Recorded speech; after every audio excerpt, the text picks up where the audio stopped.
स्वागत छ हजुरहरूलाई पूजनाको भेज किचनमा। म चाहिँ आज होममेड खाजा बनाउन गइरहेको छु। यहाँ मैले रोटी बेलिसकेँ।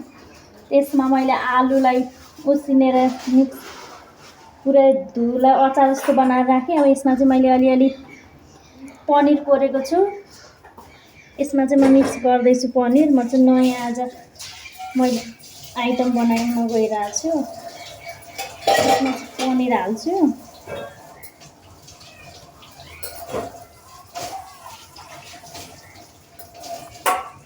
यसमा चाहिँ सबै नुन, अलिकति खोर्सानी, धनियाँ मिक्स गरेर लाउन सकिन्छ। मैले चाहिँ धनियाँ लाएको छुइनँ। अब यसमाथि फेरि अर्को रोटी चाहिँ एड गर्नुपर्ने हुन्छ।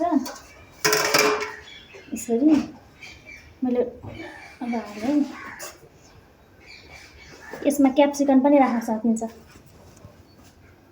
अब चाहिँ यसमा कटिङ हुँदैछ, पिज्जा काटे जस्तो कटिङ ल चाहिँ यसमा चाहिँ काटिसकेँ। अब मैले यसमा बेसनको पिठो रेडी गरेको छु। यसमा अब म चोप्दै यहाँ चाहिँ पिज्जा कटिङ जस्तो यस्तो पिस भइरहेछ। अब यसमा चाहिँ यो बेसनको पिठोले याद गर्ने अनि त्यहाँबाट पानी उयो भएछ। अब तेलमा एड गर्ने।